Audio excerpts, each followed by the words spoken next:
I did on page 2, 1, 2, 3, 4, fifth line down.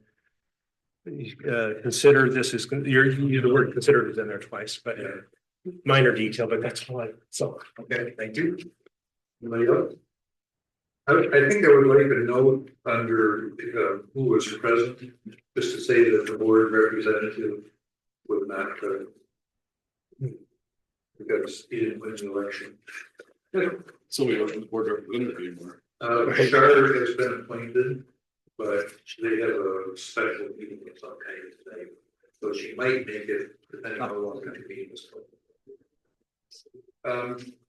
I had one on page 5, the last paragraph, center. Says I was Bentonville AK. AK is the last, it should be Arkansas, AR. Any other comments? No?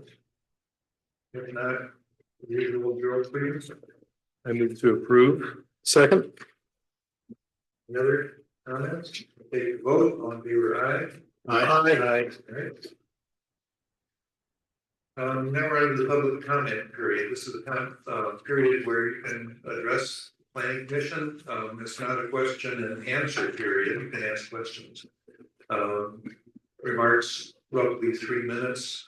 Please address them to me. And we will need your name and address. There should be a sign-up sheet up there.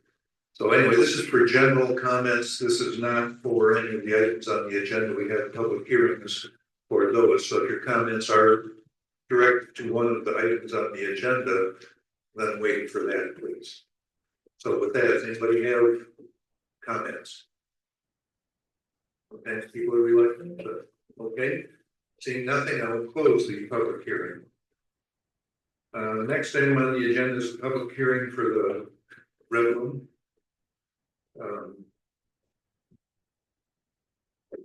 Sorry about that.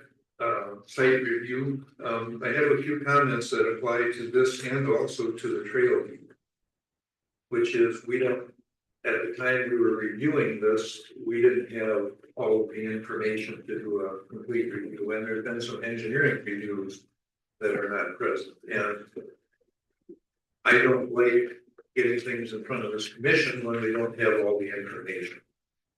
We could, it seems to me we should draw the line on getting what we need and following the procedures before going forward. I don't want to spin wheels, and I have a problem if we go through this and review it and look at everything that's here, and for some reason there are changes before they come back with a complete packet, we may have spun our wheels. Additionally, I think, are people out here who are going to make public comments on these, and they don't have all the information. So on both of these, I believe we're going to have to table the issue and table the public hearing until the next meeting. So keeping that in mind, I think we can proceed, and I think we're going to have to feel our way on how comfortable you are, how we are as a commission, and how far we go. That makes sense? Any questions? Any comments on that before we start? I think it's an appropriate position to take. So, understanding that, we have representatives from the ODC Redland project here to present. So if you would, I appreciate it. Good evening, Nate Bosch with the ODC Network. As Dave alluded to, we've been working quite a bit since our last meeting when we kind of brought this forward to you. We had presented the site plan approval and then as well as the special land use permit. At that meeting, it was tabled to do the site plan review, but I'll proceed forward with the special land use permit. We just given kind of the circumstances and as you mentioned, some of the lack of detail and information on the pond specifically.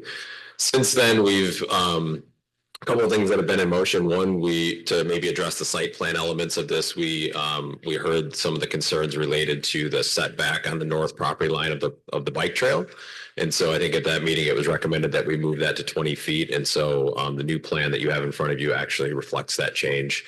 We pulled the bike trail further south to allow a little bit more space between the bike trail and the property line. As well as started to add a little bit more information related to signage and things like that. Related to the pond, we as soon as the last meeting wrapped, we reached out to a geotechnical engineer immediately to try to get that information. We were able to get soil borings completed on Monday, I believe, and we have the geotechnical report into the engineer, the township engineer, as we speak. So they're doing their review. And going through Mika's pond checklist, I believe our plans reflect all of the requirements based on that checklist. We had some correspondence this week related to that, which Mika and I have kind of talked through, and I think in the packet it notes a list of items that needed to be addressed, specifically thinking about pond area depths and pond area at that depth. All of that information was noted on the plans and is noted, and we communicated back and forth on that element of it. I'm here before you to ask that we approve contingent. I think everything in the site plan is complete other than the engineering review on this.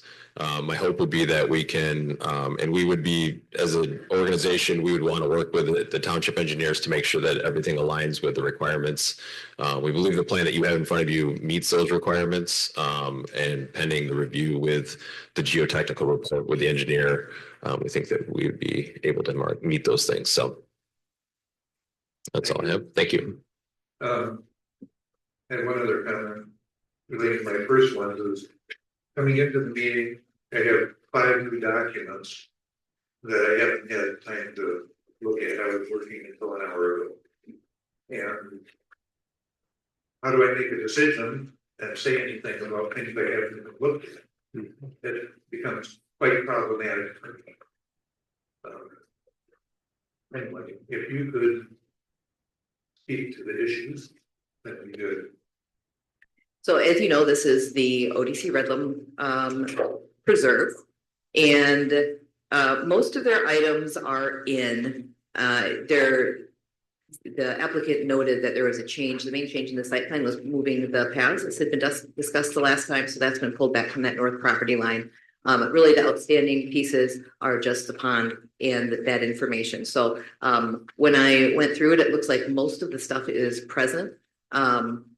The part that's missing or the part that's not yet has had the engineering analysis hasn't happened yet on the soil borings and some of that geotechnical information. And you know, I can look at it and say it looks fine. It's a water table pond, not near a whole lot of other stuff, but I'm not super comfortable doing that engineering analysis. I can't do that engineering analysis at all.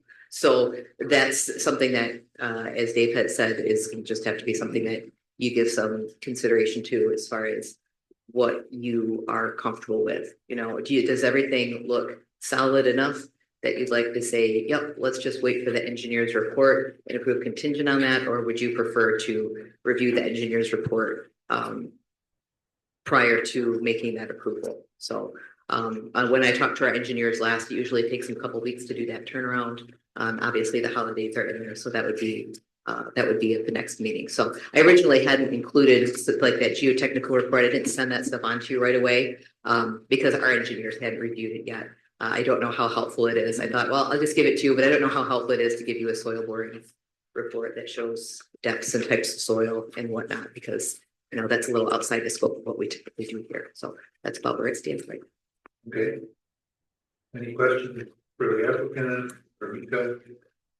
Comments? Things that you saw in here that raised big questions?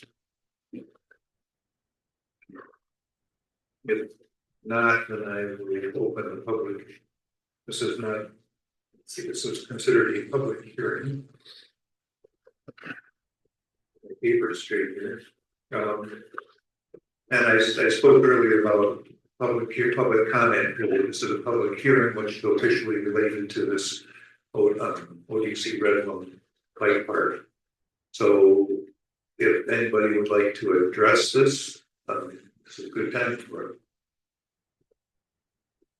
If not, it takes a motion. I tell you what, there are two motions. And not having had a situation before,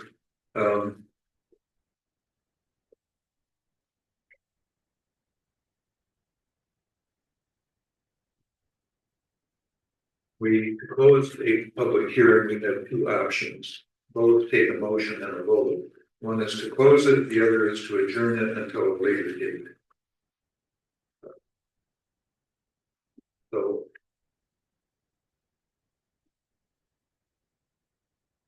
It kind of depends on what we're going to do with this. But let's have that discussion now. The public hearing is open. I don't know why we can't have a conversation during the public hearing. Or maybe we can adjourn the public hearing until later this meeting. How's that? That makes Have a sense. conversation on the subject and then. Yep.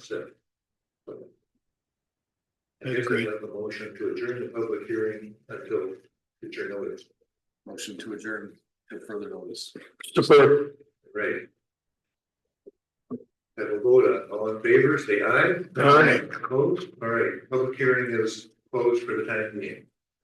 Now, I'd like to hear how you feel proceeding with this.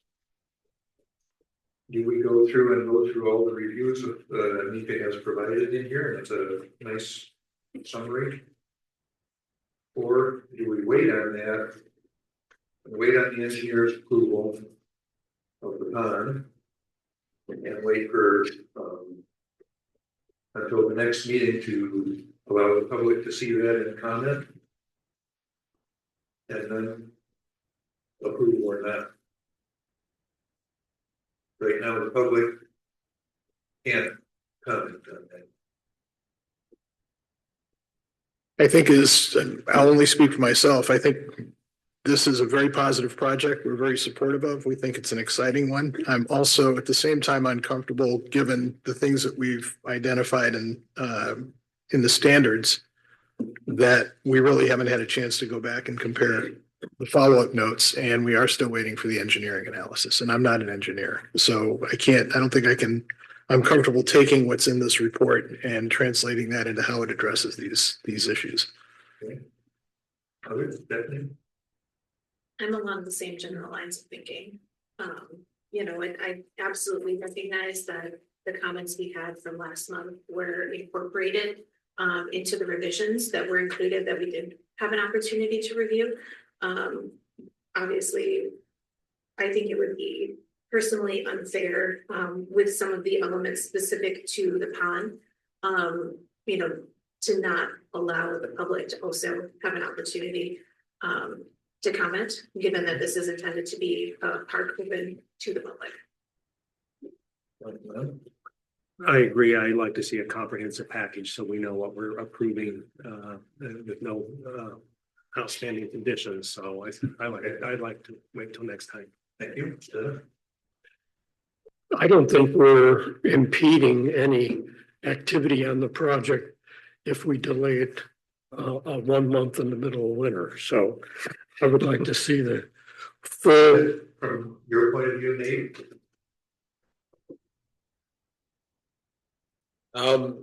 I think it doesn't necessarily impede. I think ideally again, I think we'd like to be able to start as soon as possible. I think our excavators talked about wanting to get out there, but at the same point, understanding that there's the holidays in the middle of this too, and all of that. So I would agree with that. Okay, thank you. Gotta agree with everything that's been said. I have nothing to add. Okay. If we all agree on that, I believe the proper thing is to table this until we have a complete package. Agreed. Which hopefully will be the next meeting. Can I ask a question? Sure. So given I respect that decision on that, and understand the reasoning behind that, but understanding too, if there's a delay in the engineering side of this, knowing we've done our due diligence to get that information to them, I'd hope that we would still be able to hear it at the next meeting, just given that. I sure hope so. Yeah.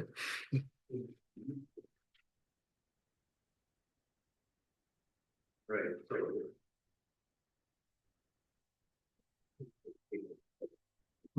A procedural issue.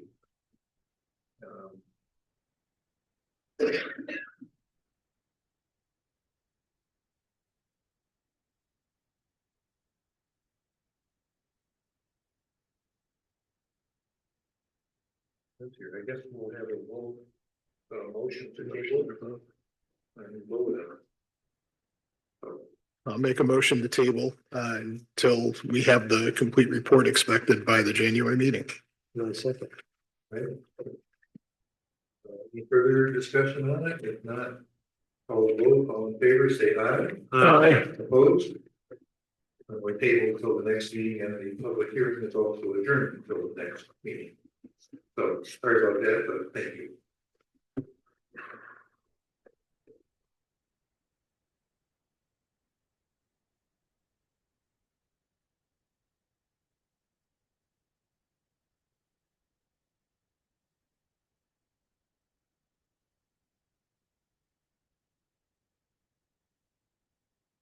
All right.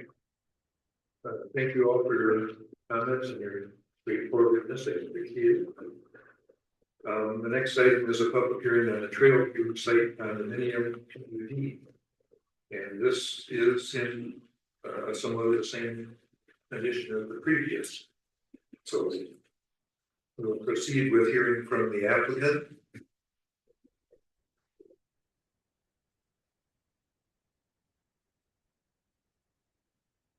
Good evening, everyone. My name is Chuck Hoyt. I'm from Naderveld, here representing the applicant, which is Bauvan LLC. Tom Witteveen from Bauman Building is here as well. So we were here before you in January of this year. At the time, this project was called Legacy Acres. It has now changed its name to Trailview. Much better. Yeah, good. And part of the reason for that name change is kind of somewhat in response to some of the comments that we heard at that pre-application conference. So at the time, there was lengthy discussion about the fact that directly adjacent to this property to the north is Riley Trails Park. And there was heavy interest in what was going to happen, what was going to be the relationship between the two properties. I think that, we heard that and we understood that there is a goal in the master plan to increase walkability and have connectivity of parks and open space. So towards that end, the applicant has been engaged in conversation with Ottawa County Parks. An agreement has been reached to dedicate or sell or deed some of the property from this land over to the parks. So we think that this is a win-win, right? This is something that we heard from the Planning Commission, and we think that as a community as a whole would benefit from this agreement. We think that this project will benefit from it as well. There were a few kind of, we'll say, just hoops to jump through in terms of if some of the property is deeded and yet this is a PUD, there's a density calculation that has to be done. And kudos to the planning staff. They were able to work through that in a reasonable way. What we have submitted is a plan, and I'll just speak to density real quick and just acknowledge that, one of the things that we are requesting in terms of density, we're slightly less than the 40 acres in terms of the entirety of the property as it sits today. So we've based our density calculation on that with a 2-acre minimum within R1. That would translate to about 19 acres, 19 units that would be approved within the PUD. Our request, our site plan has 20. So we're asking for 1 extra unit.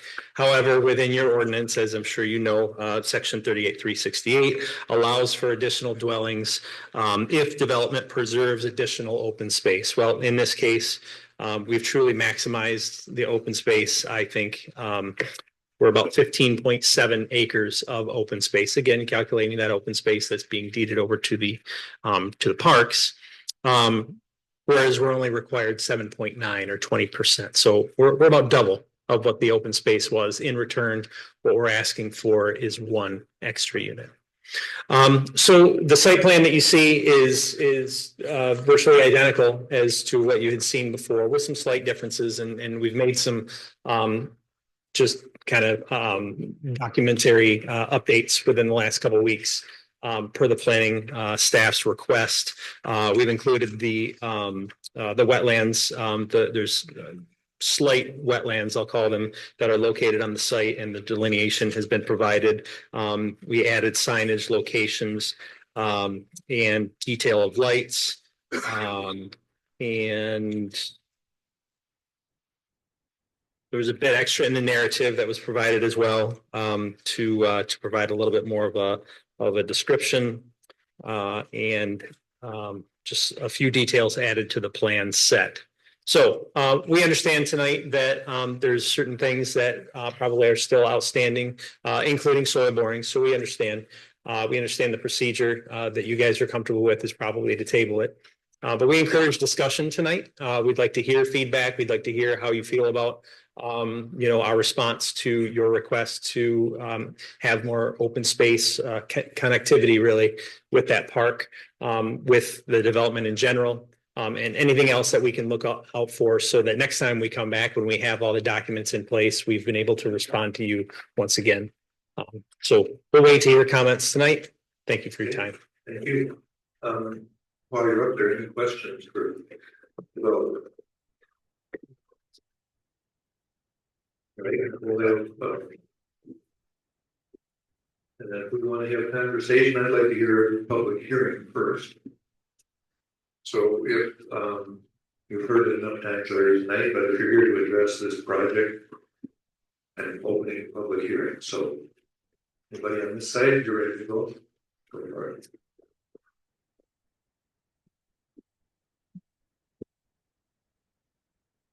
Good evening. My name is Dennis Borowski, and I live at 16160 James Street, directly across the street from the newly proposed development. As I speak tonight, please forgive me if I echo what some of my neighbors may have already presented earlier. But our concerns are only a few, but I think they are important in preserving the quality of not only the Pine Island development, but those who may choose to live in the new Trailview neighborhood across the street, James. I would first like to address the water and sewer situation for the new neighborhood. But we have heard that the new Trailview development will have public water and sewer. I would like to point out that the 3 new homes that were completed this year at 160 on 160th Avenue all have private wells and septic systems. Because of this proximity to the closed landfill, I feel it is extremely important and in the best interest and safety of those building homes in the Trailview development that they have access to public water and sewer, rather than taking the risk of a well and septic system for each of the properties. The risk being a contaminated groundwater plume that still exists and could be disturbed with well drilling and septic system installation so near the closed landfill. So my question is why would Park Township take the risk of allowing this to happen? And worse, maybe having to deal with it should a water contamination problem occur after these wells and septic systems are put in. But again, we're hoping that this is all for naught, because there will be hopefully public water and sewers put into that development. Another concern of having wells and septic systems installed on the lots of the 20 homes planned for Trailview development is the effect it may have on the water table and the water level of Pine Island Pond. If I may. Yes. Those 20 homes are having water and sewer. So well and septic is an issue. It is. Okay. That's good to hear. It's good to hear. But we are kind of curious, as those 3 homes that were built on 160th, why don't they have public water and sewer? Not typically a question and answer, but you have a quick answer. Yeah, we looked at that pretty extensively when those went in. Water, well and septic is permitted in that area. But we were mindful of that plume that does exist there. So as part of that due diligence, they actually ended up in a meeting with about 20 people, including all of the engineers of Ottawa County who have been working on the plume for quite some time. So Health Department and Pat Stakowitz actually at the Road Commission, but is the engineer that's been tracking that and keeping track of that for 20 years or more, as well as some people from Pine and Newhall. So they were all comfortable with the plume that's demarcated on the map being generous as far as the boundaries, that there's already a margin of safety built into that, and that the kind of water pressures that would come from a residential well aren't something that would affect the plume, and they were comfortable with that drinking water. So ultimately, that's the call of the Ottawa County Health Department, whether they're comfortable with that well and septic, and there are different rules as far as what's permitted in the land division as opposed to a subdivision, but they were comfortable with that water quality, so that was how that hit. Thank you. Appreciate that. Because you see, the pond at Pine Island is used for family recreation. And it's used for swimming, fishing throughout the year. We actually have the water tested regularly to make sure it is safe. And we even restock it with fish periodically. So it's very, very important to the neighborhood, and we wouldn't want anything to happen to that because of the water table or otherwise. On even more of a concern regarding the water table is the proposed pond that is to be dug on the property of Trailview Development, and how it may affect the water level of the Pine Island pond. Though they say the pond is for storm water retention, I believe another reason for having the pond dug is for additional sand and soil for foundation preparation of walkout lower levels of the new homes to be built. If the new pond is approved, can we be assured that the water level for the 7-acre pond located at Pine Island Development remain at its current seasonal levels? And this is very important because to a great extent, our property values will actually depend on a healthy pond. And so that's why it's such a big concern for us. On more of a personal concern, I'd like to talk about the road placement. It appears from the drawings that the new proposed road called Trailview Court will exit onto James Street almost directly across from the shared driveway that I share with my neighbor. If so, our concern is drivers may think it is a 4-way intersection and drive across James Street into our driveway. Couldn't the road be shifted slightly to the east, just maybe 100, 120 feet, so that it's not positioned directly across from our driveway, and also so that at night our headlights don't shine directly into my windows of my home? And I do realize that it's too late now, because the 3 new homes are already built on 160th, but it's too bad that the entrance to this new development was not off of 160th rather than James Street, because certainly the traffic going east and west on James is much greater than the traffic going north and south. Again, but it's done, so I guess we'll just have to deal with it. The last point I'd like to make is in regards to the unused portion of land at the rear of the proposed development. I read in the project overview from the developer after the January 2024 meeting that the applicant had come to an agreement to dedicate a portion of the land to Ottawa County Parks for an expansion of Riley Trails. And even more recently, I read that the property dedicated is 15.7 acres at the rear of the property bordering Riley Trails. Though we welcome the idea of expanding Riley Trails for use by the public and appreciate that the developer is willing to donate this property, we want to be assured it will always be used as a public park and not ever be built on in the future. And having heard this gentleman speak now, I did hear donate, but I also heard him say sell it to the county. So if that doesn't come about, there would be a concern that at some later date, the developer would want to come and further develop that property with another 15 or 20 homes. I could see that happening if it's not turned over to the public. In conclusion, I ask that these concerns be thoroughly reviewed and decisions be made in the best interest of property owners, both in the Pine Island neighborhood, as well as the proposed Trailview development. Thank you very much. Thank you. Did you get your name? I did. Okay. Anybody else?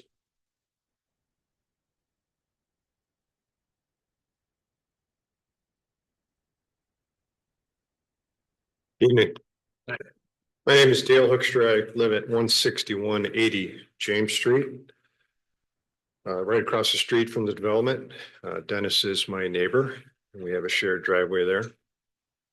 I'm glad to hear that this development will be, when it does get approved, we'll have sewer and water. I was very concerned about that. I come to you and speak to you not just as someone who has read all about this contamination coming from this landfill, but as someone who has a 45-year career in managing landfills in the Midwest, overseeing them and managing them. So I'm very well versed in contamination such as this. I've been involved in cleanups like this.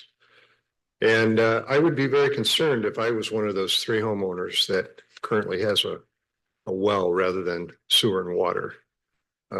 I've seen plumes of contamination move from one direction to another. Pardon me for interrupting, Yes. but this is a public hearing on new development. Those homes are already there. Okay. The concern for them is nice, but not appropriate. Well, I appreciate that. My concern goes toward the also the development of the pond that's going to be there, and how deep will that pond be, and what kind of impact will it have on the groundwater, and will it impact some of the movement of that contamination plume? Will it impact how much water is available for the blueberry farm next door? So I think that needs to be taken into consideration. How deep is that pond, and what aquifer is it going to go into, and what aquifer is the contamination plume? So that's kind of how I wanted to get to that particular subject. So I apologize if I veered off into those wells next door. Yet the other item that I would like to address to the committee is the setback along the blueberry farm. I know that our vision is to enjoy and protect our current, as it says here, our natural features. And we have a natural feature there with the blueberry farm. I believe that protecting the blueberry farms in Park Township is part of the major plan that we have in place. And I think to have more green space along the blueberry farm is consistent with that plan. So I would like to see this commission consider that and look at how that is currently set up. It looks like the lots are built right on top of the edge of the property, up against the swale or ditch there along the western border, which is directly adjacent to the blueberry farm. Also, I would like this committee to consider not just the minimum setback off of James Street, but a larger setback, such as we see at other subdivisions, and be consistent with those. I recognize that in reading the requirements for this PUD, that only 30 feet is the minimum. If I read that correctly, that's required, and I'd like to see that considered to be a much larger setback, and have a nicely landscaped entranceway as we have at Pine Island and as we see at other subdivisions further to the east. Lastly, also, I would like to address the location of the road. It seems to me that it should be, from a safety perspective, if it was closer to the intersection of 160 and James, it would be a much safer ingress and egress for all of those who are coming in and out. You've got 20 lots there, two cars per home. That's 40 trips in and 40 trips out per day. And it's about 800 feet from the stop sign to the entranceway. And I know for a fact that you can hit 70 miles an hour because I've seen them do it. And I would encourage you to consider moving that entranceway closer to the stop sign, which would have a better opportunity for those cars to recognize that there's a car coming out or a car turning in. They're not picking up such high speed coming off the stop sign. I've almost been hit by a car at that stop sign when I was on my bike because they recognize that it's 55 or 50 mile an hour speed limit ends. So it's up for a free for all as far as speed is concerned. I know that would cost the developer some lots if he turned the road toward the east and made it come out closer toward where Pine Island entrance is. But I think it would be more pleasing to the development of this area, as you would have a curved road coming into those lots, and it would be a much safer location for that road, in my opinion. That's all I have. Thank you. Thank you for your comments. Anybody else on the rate side? My rate. If not, anybody on this side? Okay. As with the previous one, I don't want to go to public hearing because there will be more people in the next meeting, so I'll make a motion to adjourn the public hearing until the next meeting. Motion to adjourn until our next meeting in January. Support. All in favor, say aye. Right. Opposed? So public hearing will still be open next meeting, by the way. And thank you all for your comments. Now for our conversation, I think we have some good comments from the public. We'll try to answer some of those questions. And one comment I will have, we had a project I don't know, a year or 2 years ago, where we wanted some changes and we recommended not going forward, and the board said went ahead anyway. And I will say that it's a lot cheaper to change the project than it's here on paper. Yeah. When they started building. They're popular today. It's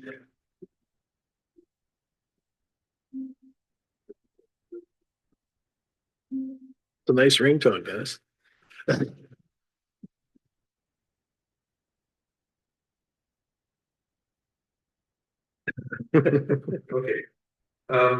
So I've got a kind of a list of these questions, but I also want to have a discussion that the developer asked us what we think of it.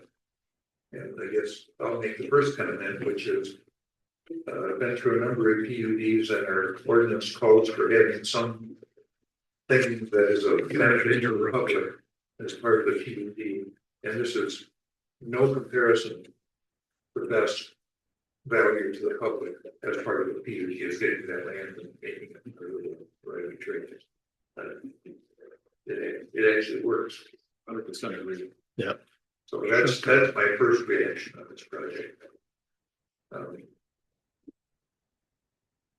May I ask a question related to that? I think it's fantastic, but I've heard the process for incorporating that land into the park, whether it's deeded or sold. Do we have clarity on how officially that is going to? Is it officially going to be deeded?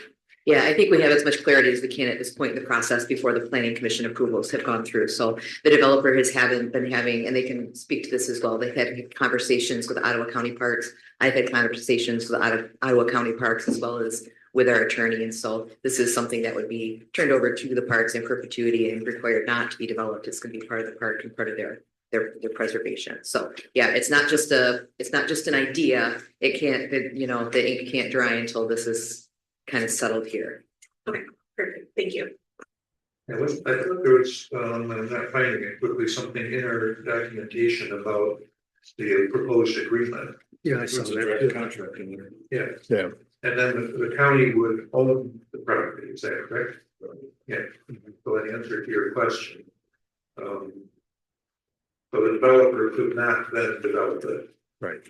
Mr. Chairman, there's Yes. a section that's the right of trail extension, step in now, Okay. and then we got that. It's separate. Yeah. I know I've seen it, but you guys can do the work. So that, I believe you answered that question. I do have a question. Again, like everybody, I really respect the expansion of riding trails. I think it's awesome. I really like that a lot. And it sounds like I see that there's a dash line coming down into at the end of the cul-de-sac. The question that entered my head is that means that people could go through riding trails. They may decide they want to enter or exit down that street. Then what happens when they get to James Street, that means that they have to look both ways and try to cross the street to get over to the bike path on the other side. And again, 40 cars coming in and out. It feels like there should be a sidewalk that goes on the north side of James that goes from the bike trail all the way over. So somebody can safely get over to that street and all the way to driving trails. So I frequent that all the time, and cars travel really fast right there. So I think it's a safety issue for bikers. So you'd like to see a bike path from this development, from the entrance to the east, 160th, where we join the existing bike path. Yes, exactly. Because the bike path in this section runs on the south part of the road, Right, correct. south side of the road. The bike path on the 60th runs on the west side. Mhm. I think that's a good suggestion. And just on the map too, just one, I'll just hold it up. They're calling this 168th Street, so somebody may want to change that to Yeah. 160th Street, just up there on the map. I know, it is a different street. With regards to the bike path that you mentioned going over to 160th. Now we're talking about going on the properties that's not part of this development also. The ones that are being developed on the corners there. All right, bike paths built in the public right of way. They are built in a public right of way, but those are parcels and are part of the development. So I'd have to probably talk to our attorney and see what his thoughts were on that. Okay. And it could, I'll leave it at that for now.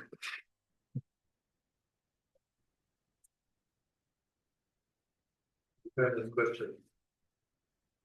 There's a question in the public. Nothing but my lunch meeting. I'd like to address some questions. The pond that is proposed is a detention pond. There's no outflow from it. So it's just a groundwater pond, so there's no flow in, no flow out, other than the water table. I believe there's something again somewhere in this file about they have to, with our engineers, ensure that we're not going to be affecting power lines or any of the other blueberries.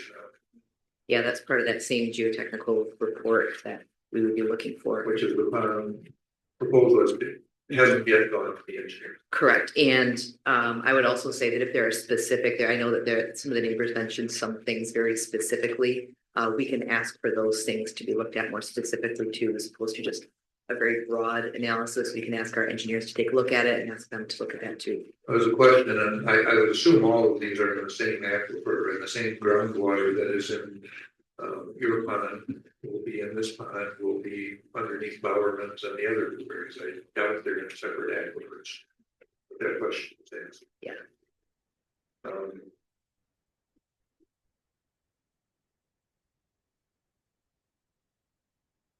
I think I would assume the engineers will be looking at that. And I'm not the engineer on that, but they'll look at will the water table be lowered.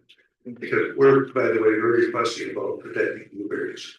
One of In case that doesn't come up before. master plan, that was one of the very high important things that the public wants here to eat blueberries. I hope we can. Was eating Peruvian blueberries today. They probably guilty. They didn't taste very good. They're really firm, and I think they ship really well, but they don't taste like them. Right. But they're available to stay here.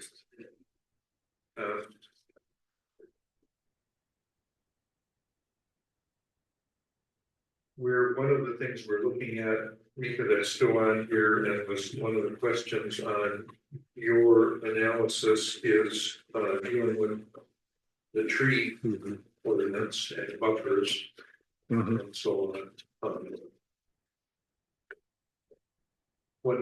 Let's see. And one of your questions was, should we discuss whether more significant buffer is warranted on the west edge of the property? And the south side, when we put together the tree ordinance, the primary thing that we're trying to do is one of the things was on what we call tree line roads. So that you have trees lining major roads. That was a big thing.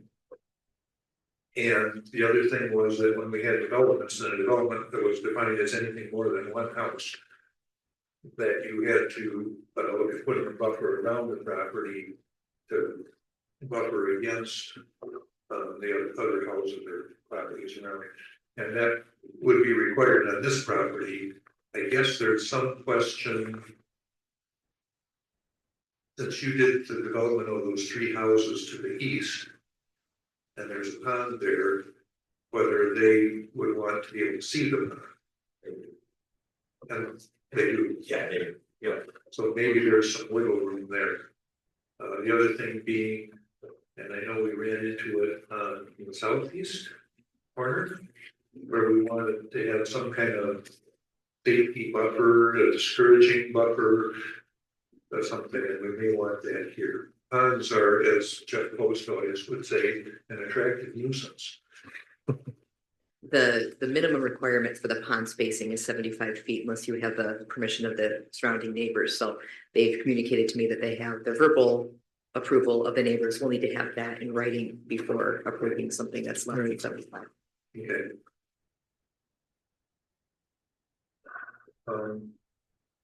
Mr. Chair, if I may, Yes. sort of along those lines as well, I think it was noted as one of the possible questions was if we should discuss further on any sort of specific landscaping along the trail that will connect private trails to the subdivision.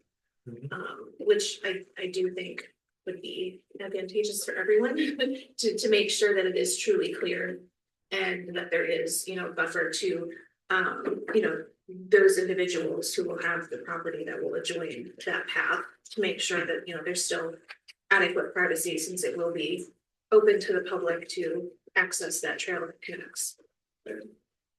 Are you talking just between the houses or all the way up to the woods? I would say minimally, past the defined property lines. So more than just, past the building envelope, but certainly past the property line. And it's a little difficult to tell since there's some reforestation and probably some changes to, overall vegetation. Exactly how much of a, significant buffer there would be, if any, between then what's currently shown on the map, versus what's officially entering the park. Okay. I had someone to say, I actually thought that maybe a sort of guidance on the edge going to the woods was a good idea, so people didn't just start wandering around. There was some kind of indication that this is where you should go. Don't go turning and playing on rocks along the edge. I don't know. Something. Agreed.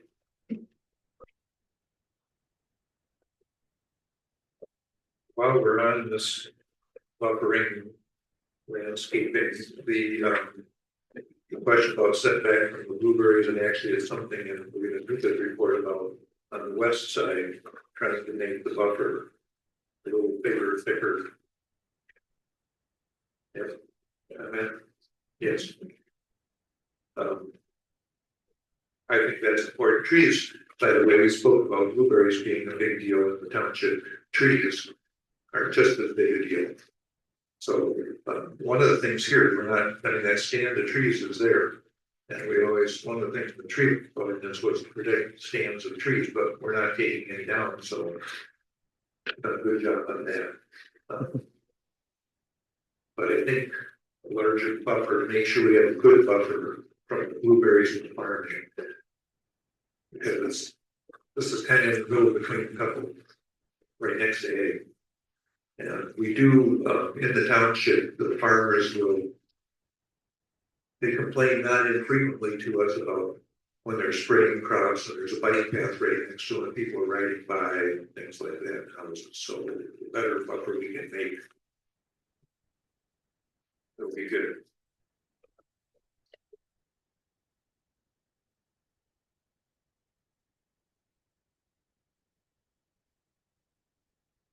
Going forward with, we have The developer has asked us for guidance tonight, and it's not asking for approval, so I think it's appropriate to go through and answer as many questions as we can. There's a question about setback on James. Typically, a front yard is, side yard is 10 feet, the front yard is 40 feet, they're not fronting on James.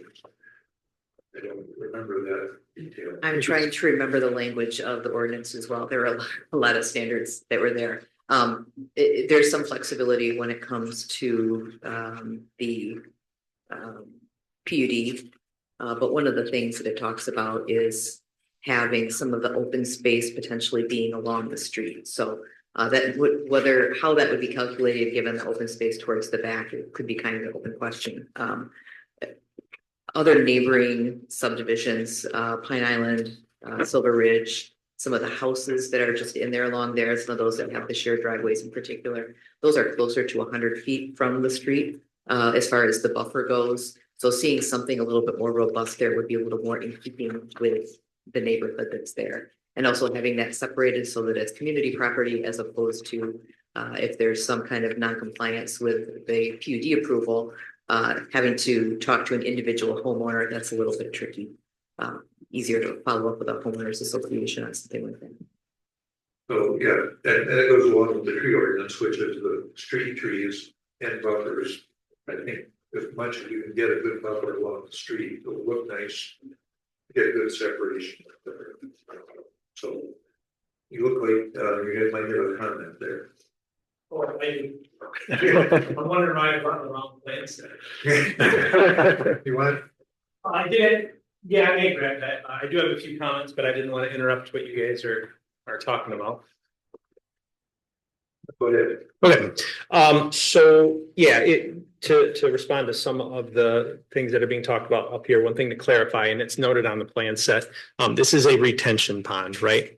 Detention would be if you have an outlet. In this, Understanding is the other way, but yeah, no, this would be a retention pond, which is going to retain the water at all times. Okay. And so what you see in the sizing of our pond as well is back-to-back 100-year storm events. Okay. And that's because we don't have an outlet. So in that case, your pond sort of grows and you have to accommodate what the Ottawa County Water Resource Commissioner considers back-to-back 100-year storm events. So just a point of clarification there, but as well in terms of the depth of the pond, and this goes somewhat to the maintenance of the pond, but also the water table. So we believe the water table is at about a 603 elevation. Our pond goes down to a 588, so it could get down to about a 15-foot deep pond. So what you need to understand is because there's no outlet and because we just sit within that water table, there's no push or pull on that water. It simply just sits there. It's as though the water is there right now. We dig it down a little bit, and the water just kind of sits there as it always was. Now it'll get filled up when we have a stormwater event, right? If we get a 100-year storm, it'll go above that 603 elevation. And again, you can see that on your plan set. It'll go up and then it'll just sit there because it is a retention pond and it can, I mean, if there's a 5,000-year event and it goes up over 608, then we're all in trouble. But the top of that pond is at 608. So just point of clarification, what I'm trying to say is there should be no impact on the water table. It should not push or pull any of the water going on there. Just a note about the pond safety, and certainly we are sensitive to that and we understand it. And I think there was a lengthy discussion at Blue Haven about this, of whether or not should fencing go in, should landscaping go in. If landscaping goes in, then people can't see when their kids have wandered nearby. Just food for thought. Well, the Ottawa County Water Resource Commission, their standards is a 1-on-6 slope as you enter into the pond. Okay, we've put it at 1-on-7, so it's even a more gentle slope. Not only that, but we have a 1-on-7 slope once you're into the pond. So basically, if you go 20 feet into the pond, into the water, 20 feet out, it's 3 feet deep. So there's built-in safety mechanisms in terms of the, the highest risk of somebody accidentally falling into a pond. Don't imagine this as sort of a sheer face going down. Once you fall in, you can't get out. You have to be really trying to get in there. So just one thing to keep in mind as you're discussing what safety mechanisms are appropriate for those areas. The trees, I do have a request. Are we able to pull up Google Maps at all? I have my computer, but I don't know if I can connect to it. If you can get us an aerial and even kind of hit the shift and fly around, I would just like to explore that western buffer for one.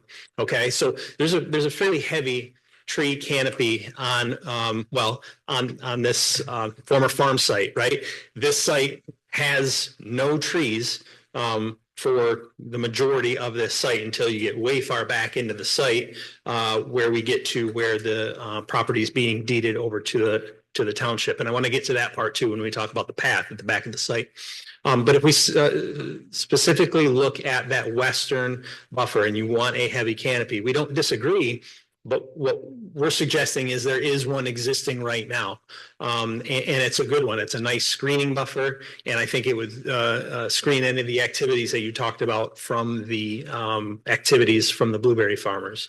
So that western buffer, what we're proposing in our site plan set, we're suggesting that it is sufficient. To the back of the site. So it was noted that that pathway at those back two lots of how that's going to work. That pretty heavy tree canopy, if you've seen it on an aerial map or we've tried to depict it on our landscape plan, the L100 sheet should show it that there's fairly heavy trees right at the back property line of units 10 and 11. So 10 and 11, there's a pathway that goes right through there. And then as soon as you're past it, you're sort of into the trees that will be really owned and managed by the Ottawa County Parks. So I guess just a question for you, Commissioner. Does that address what you were thinking there? Or can you be a little more specific on what your concern might be? Or if we can pan up a little bit. Nope, the other up. Yeah.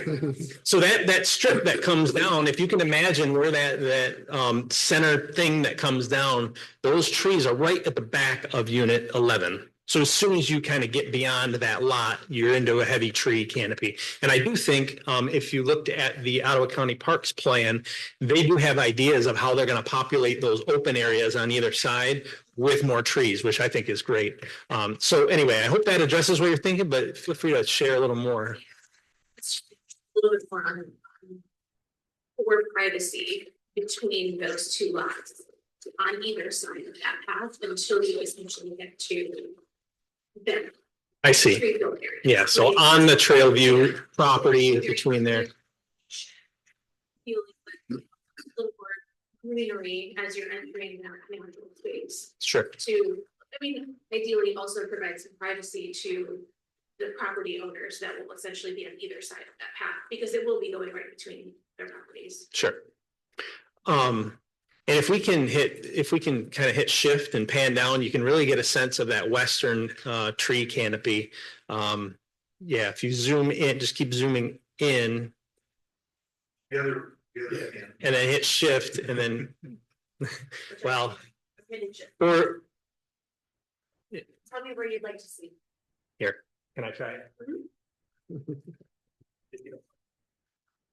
It's really hard because that's what I can see. Good question. Yes, real quick, while they're looking at that, does anyone know why that tree canopy was left when the cornfield was built? Is there a reason why those trees were left I there? don't think anybody in this room knows. Good question. Now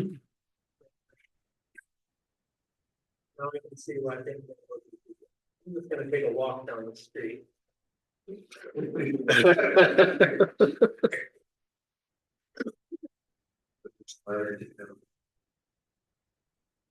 So you can start to see where that tree canopy begins if I've found it. Am I there, Tom? Yeah, there we go.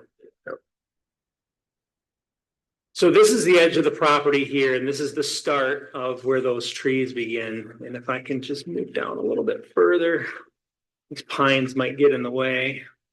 But there's a pretty heavy tree canopy on that westernmost side that I think, yeah, that gives you an indication. And it's maybe a single or double line of trees, is that close? It is. And so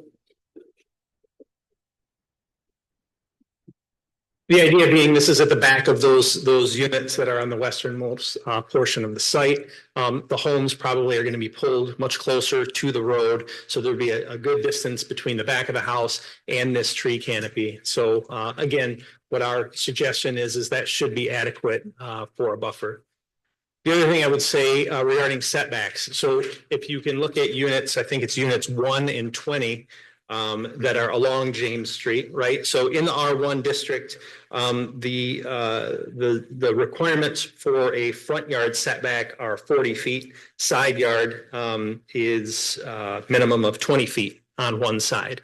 We are set back 40 feet from as a setback for our property there, including a 30-foot landscape buffer. You'll notice that on your plan, on your landscape plan, there's a 30-foot landscape buffer required in that or designed into our site for the trees that you see on our proposed plan. So just to be sure, you have the road. Yeah. And then there's what they call, there's extra part of the road, 18 feet right away. Right away, yeah. And then there's 30 feet of buffer. Yeah. And then there's 40 feet to the house. The 30 is part of the 40. Yeah, the 30 would be calculated within the 40. But 30 of that is that's exactly. So we've met what the R1, you know, in a PUD, the idea can be we request relief from certain, you know, setbacks and calculations like that. That's not the case for lots 1 and 20 for how they relate to James Street. Whether you look at it as a front yard setback or a side yard setback, we are compliant. 30 feet of which is a landscape buffer, which we populated with trees along that way. Whereas, you know, not too many exist right now on that side of James Street right now. So the attempt that we've made is to create a nice buffer and then also to have the building set back at an appropriate and really a compliant distance from where they're supposed to be. I didn't look at that detail. Is it a bermed buffer or just a flat end? No, I don't. Flat piece of bushes? Yep, just the plantings. Yep. I had a question on the water. Because the water table here goes up and down. It's 603 today or last week or whatever. I had friends who lived up on near north of Riley, across the Blueberry Field, built a slab house. But they had it went down this much for the, fireplace that filled with water. So I'm curious how much buffer, what the high water table has been in the last 20 or 30 years. Because I don't count on what it is today. It could come up multiple feet. And Yeah, I don't know. I would, if you could have our engineers look at that, because we had the whole thing with the, what was it, the West Park West drain, which we had to have because some people built on low lying. It's a long story, but it was low lying land and the school didn't want it, so they swapped some land with somebody and people built houses on the land and then basements flooded and then the county was required to do something and multi-million dollars later of a drain. We fixed those people's houses because they weren't built right for the conditions. And I do not want that to happen here. No, certainly not. And I don't think that there's any concern with that. So for example, our roads set at about 613, so 10 foot above there. You'll notice that the crest of our pond is more like the 608 level. So that's a 5 foot difference. What the fluctuation of the water table in this specific location over the last 20 years is, I don't know. I can't tell you that. What I can say is I'm confident in our design that, there won't be any concern. Well, I hope so too. No, we had, where I live, there's in the documents, HOA documents, that engineering requirements that are for basement floor level. And we had in 2009, a 7-inch rain overnight. And ponds came up, they're not, excuse me, retention, they're detention. But they came up and only one house flooded and it was built a foot below the requirement. So that kind of stuff happens, and the reason I'm concerned is you say it's currently 603 and the basements are at 608. And you've been here long enough. I don't know how many people have been here long enough to know how much the water table goes up and down. Multiple feet. So anyway, I'll pass Nico with having our engineers check that. Okay. Other comments, question? To me, the buffer on the west could be filled out a little bit more than a tree. Try to make some kind of, I don't know, more than a single line of trees. Yeah, it's similar to the development that was just approved that I think Bellman is doing on the southeast corner, where they actually burned it up and they did landscaping. So it would be kind of similar to what how that was done.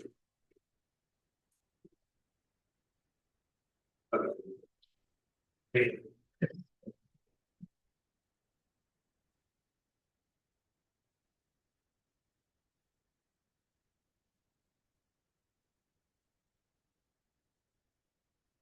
And then I want to get to stuff, but we have questions about the road shifting east. And I understand the concern. And I understand not like the headlights in your windows. But, and I understand the question about yes. I do have a comment about that. I forgot to mention it. Yes, please. We take directives from the Ottawa County Road Commission. They looked at Pine Island Road, not 160th, but the one immediately to the east, and they made us base our distance off of that. I want to say it was 660 feet, and we're right on that nose. So we are as absolutely pushed far east as possible as to what the Road Commission would allow us. Thank you. And for those who don't know, the road commission operates on their own budget, kind of runs themselves.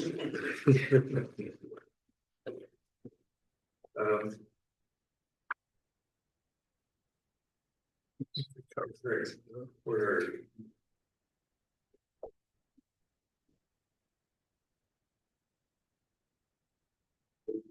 Any of you have notes going through the summary and questions of the various requirements?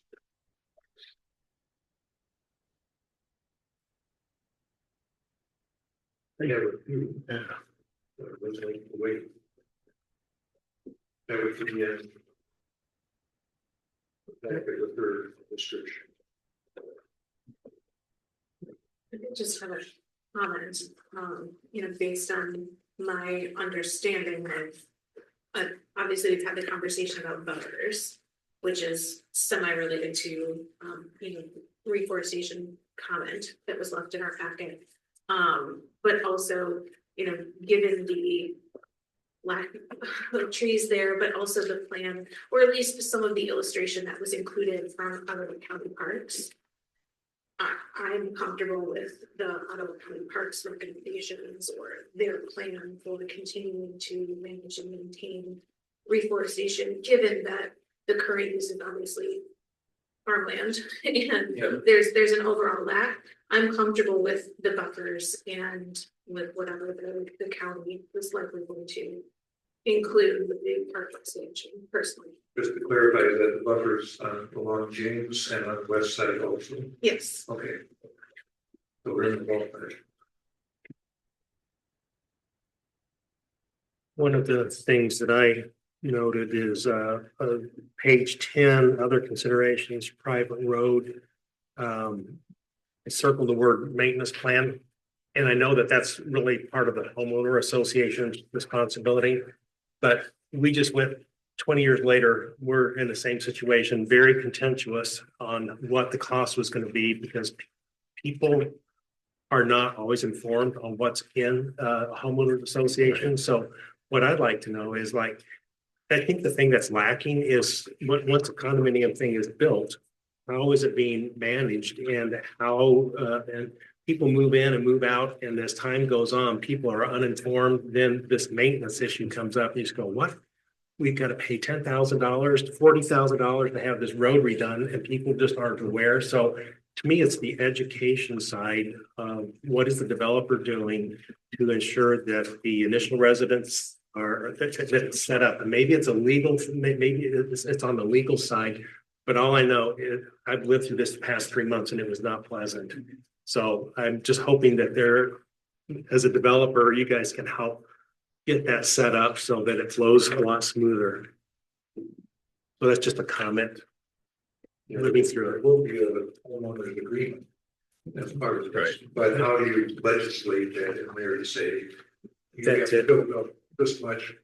That's it. Yeah, we all have to sign one, but then as people move out, move in, people are unaware. Sometimes they even buy into something and they don't know what they're buying into. So it's an education is an issue. So how much does it cost each homeowner? We just got an estimate to do our 7 homes after a 20-year-old road. It was something like $60,000. So that's going to be close to $10,000 each to come in and redo the road. And people don't like that.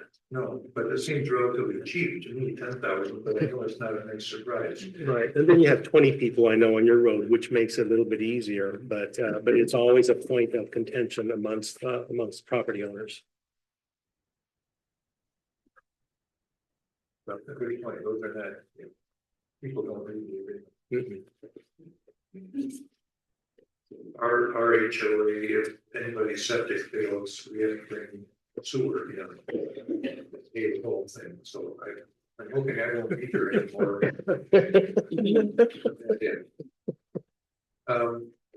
I'm going through Nico's notes here. I've got some. That's, if any of you have, please jump in. Page 4, item 8. You can notice that there's no path proposed to connect to the pond.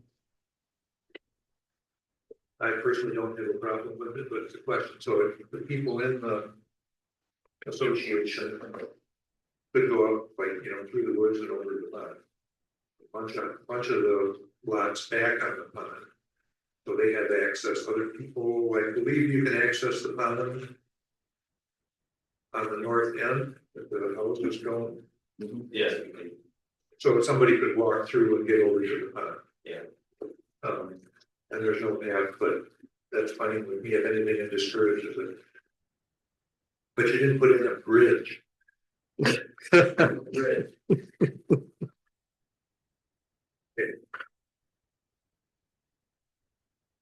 On page 5, there's in red, planning commission, they wish to consider whether the area along the road should be increased and considered part of dedicated open space. I think we discussed that. Yeah.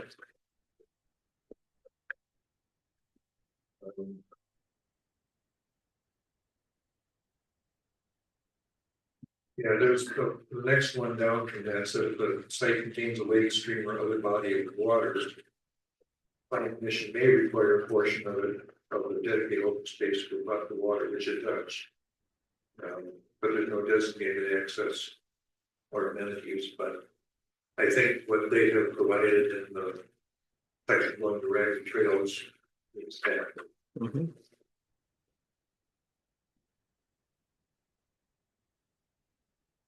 In 6, there was red, planning commission may wish to discuss whether landscaping or other visual demarcation of this path, that's what Stephanie was talking about. Right. West Eagle and Ottawa County. And we've already talked about getting rid of approval Consent. from the neighbors.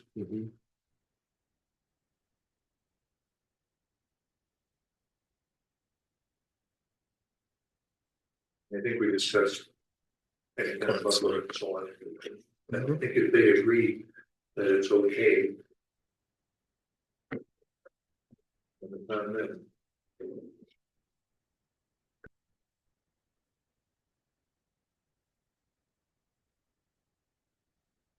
We've got a question that our engineers are going to talk about the effect on wells and water table, et cetera. So I can read about this on page 7. Maintenance. Do you have, it seems like I saw a note in there somewhere about but that the homeowners association would have to deal with any kind of fountains or aerators or so on. And it was said something about there won't be algae, and I put a lot of money on there will be algae.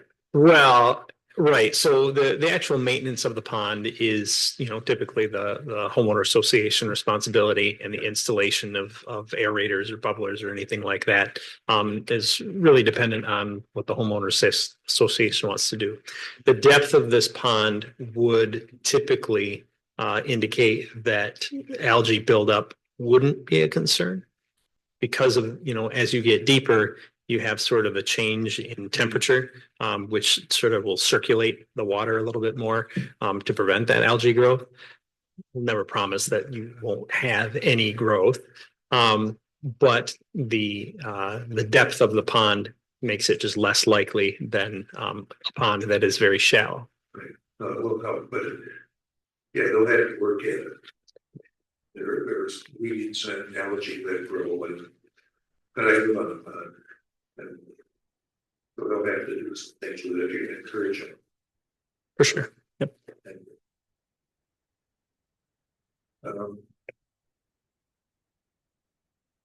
Earth change, Nika, is that going to be part of the future information on digging the pond? Yeah, I think most of that stuff was kind of lumped underneath the pond stuff. Those two were pretty closely related.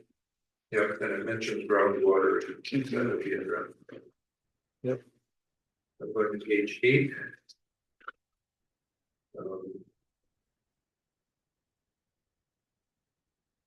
We're not,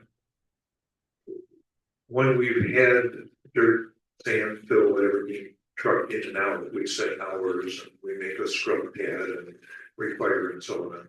But you're not anticipating hauling any soil in or out. Is that correct? That's the idea. So that shouldn't matter. Uppers, I think we've discussed in detail.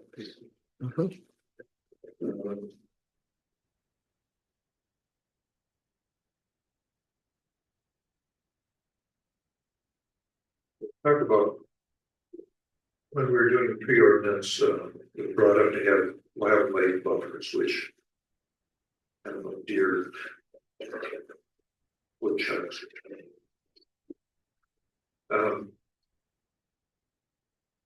There's a whole variety of trails up there, and deer don't seem to need a lot of them.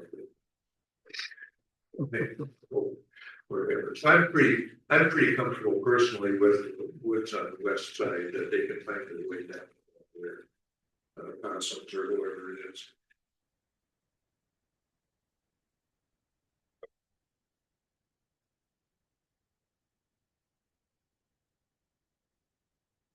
Page 9 at the bottom.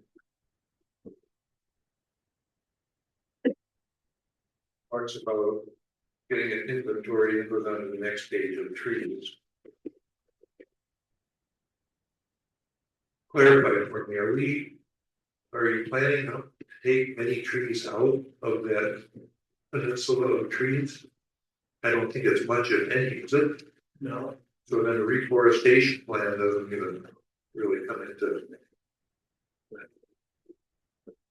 No, but somebody brought up a good point that maybe we can show on the plan set the plans that Ottawa County intends to do. If you can, that would be nice. Just generally now, we obviously can't make any promises of what they're going to do. You all understand that we're deeding that property over to them, and it'll be their choice. We wouldn't want to be a requirement of any sort of approvals.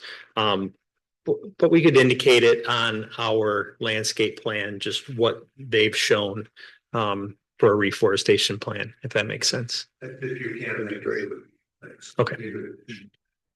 It will reforest itself in some form. Well, across Kitty Corner, Blue Haven, that was blueberries not that many years ago, and there was a lot of scrub growth going on there. Sure, They will move in and give it a chance. that's right.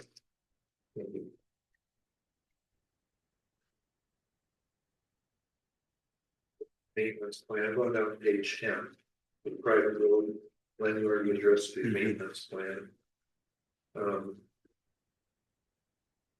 You get a comment in here about the sign and relocating it. Yeah, one of the comments I got from, if I'm remembering this correctly, one of the comments that I got from our engineers was that it was on the drainage easement. Was that the one? Or am I on the wrong plan? What page are you on, Dave? I'm on page 10. 10 of your map. Yes, but it's located in a drainage easement, so the Water Resources Commission would need to approve that. Our engineer is recommending that it be relocated.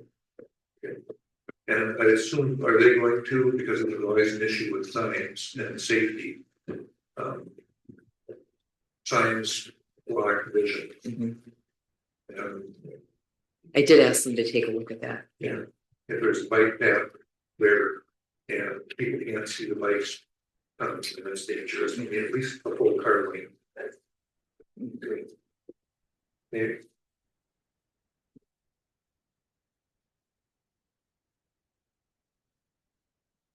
And then at the bottom, it says the storm drainage and stormwater management plan needs to be provided. So that will be provided, I assume. But that's something you will watch for in the next. Part of the engineering. Yeah.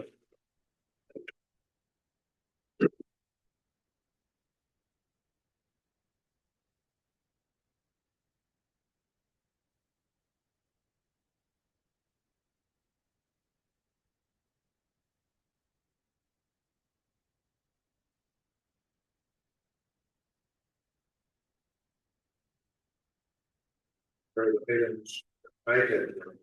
Yep. Same here.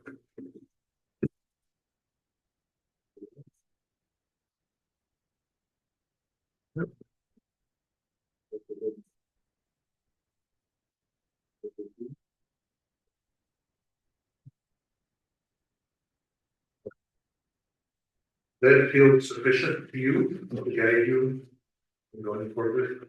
Yeah, I think so. Okay.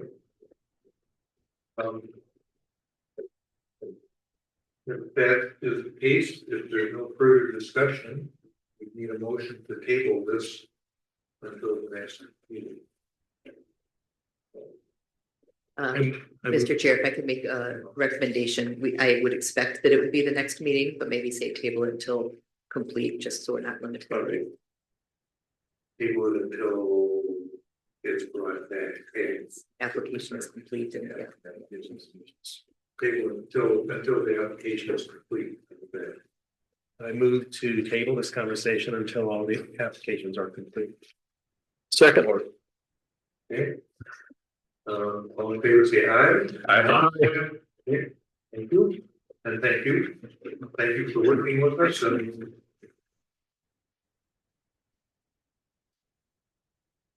okay.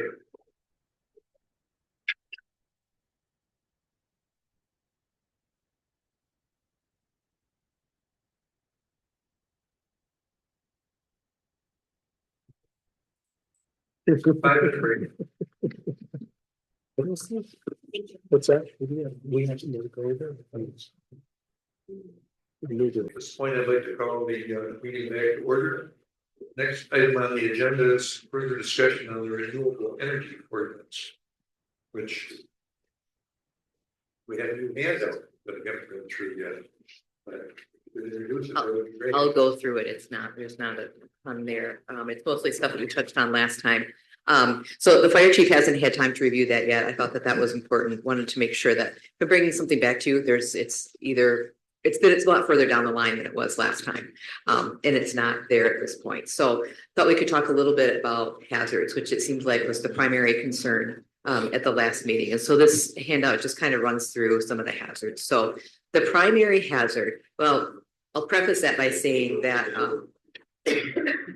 battery energy storage systems are a really, really new technology. So both the design and the regulation and kind of best practices are still in their infancy. So I was talking to our building official about it this afternoon, And the building code along with the fire code goes through certain revisions. The 2021 building code, which is a national standard, the 2021 building code has quite a bit of information on electrical storage systems.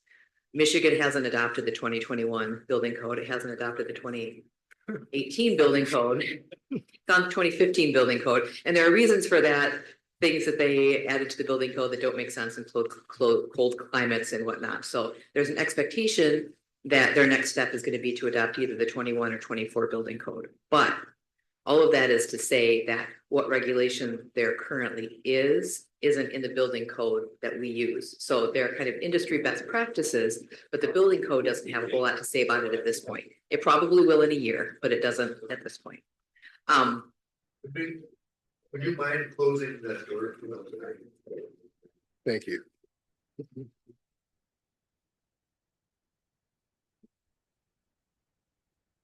Thank you. Thank you, and now we know why you're here. So the primary hazard of battery energy storage systems is thermal runaway. This is because these are lithium ion batteries. They're fairly energy dense. They're affordable. They're easily acquired. And they're relatively stable. There are 6 different chemistries of lithium ion batteries, and the ones that are used for these storage systems are more stable, but they're not perfectly stable. And there are other types of batteries that are in development that may come into use for these storage systems that would be more stable than lithium ions. But that's what's currently used right now. And so what happens in a thermal runaway event is that the heat within the energy within the battery builds up as heat and eventually can smoke, release toxic gases, catch fire. These are almost impossible to put out. Firefighting is primarily centered on containment. And there are standards that say they need to be this distance apart. And that's really what the primary control factor is for those. When a thermal runaway event occurs, like I mentioned, there can be fire, there can be release of toxic gases, and there can be explosions. So those are just the things to keep in mind. They're relatively rare, but certainly not unheard of. And so just wanted to be clear that there is a certain level of hazard there. I also looked into extreme weather events. I found nothing on tornadoes, nothing on wind. So presumably that's something that's coming into the building code and coming into the best practices. What is more present,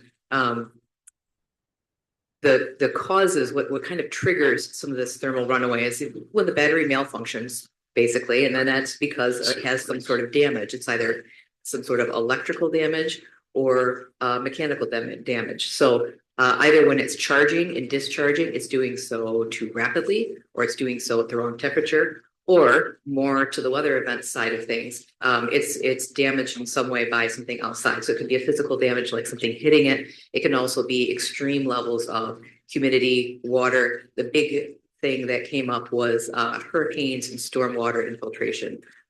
Saltwater infiltration in particular degraded the battery and then caused these fires. So that was seen in some EV batteries after Hurricane Ian down in Florida. So those are the hazards. And so then the question really is, knowing those hazards, knowing that they're rare but not impossible, what are you comfortable with when it comes to the placement of these? And so one thing I would specifically suggest is that we address floodplain. We don't have a lot of floodplain, but we might want to require that it's away from a flood hazard area and, a certain elevation above even what that, safe distances above. I think we normally say we have to build a foot above the floodplain if you want to do more than that, because this is no good. That's something to consider.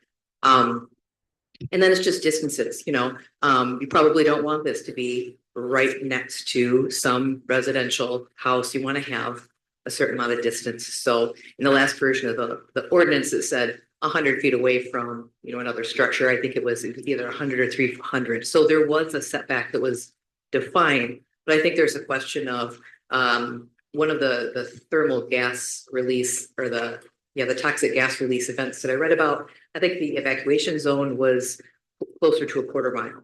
So what level of risk are you willing to accept and where, I think is the question. And so if I get some feedback from you on that, then I'll incorporate that into the ordinance and then we can talk about it more next month.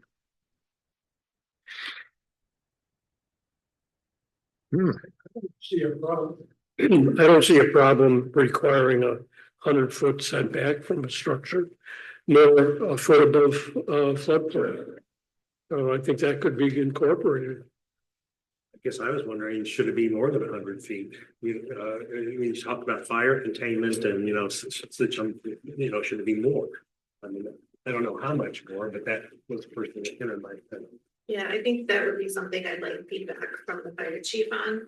Yeah. Because my understanding is if these do, they are very hot. Yes. In addition to not being controlled, so. Yeah. I think I would like a recommendation from really the expert who's going to be there on the front lines. Exactly. But understanding, their technical understanding of, what even for them is a safe distance to be able to, you said, contain and then still have enough space for them to adequately attempt to contain from another structure. So I don't know if that's 100 feet. I don't know if that's 300 feet. I think feedback from the fire chief on that would be my preference. That would make me feel more comfortable, as that would be the team who would have the unfortunate job to respond should there be an event. I think he probably won't know much and would have to do homework, but my inclination goes towards the water jet. I don't expect to have those here. We can always make it smaller. Right. I agree. If things change, if they. And yes, we need to stay out of the salt water discussion. Fortunately, we don't have that issue here.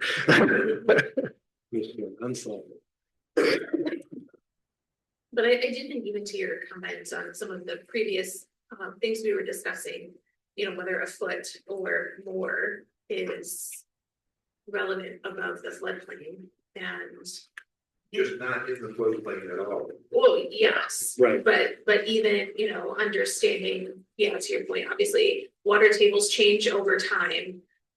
Having an overall understanding, given the particular area, as we're discussing those overall building plans, and you said, minimums for basements and developments, but if we need a minimum elevation. By the way, that on that Park West drainage, people were paying $40,000 assessment by the county to people who were served by the thing. Wow. It's 10,000, it's more than 10, and it was a complete surprise. We don't like surprises. One way. Is this specifically geared toward energy storage from solar and wind? They typically go together, but they wouldn't have to. Right, but Oh, you mean our? I mean, ordinance? a Tesla has a battery energy does. storage system. in It does, yeah, Right. so we don't And if address. if my neighbor's got one parked in his garage, that's like 15 feet from my house or 30. Yeah, feet the from my building house. code, the updated building code addresses that. But no, ours doesn't. Yeah, I have two big electric batteries in my garage. Do your neighbors know that? Yes, they do. We're not too happy about it.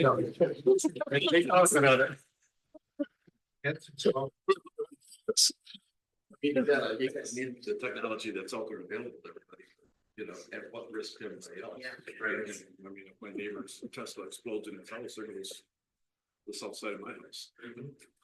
Yeah, and the technology is changing so fast. And it'll continue.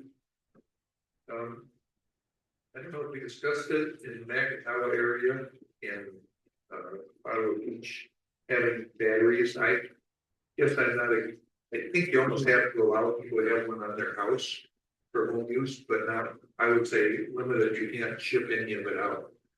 The storage system can only be for your house and nothing else.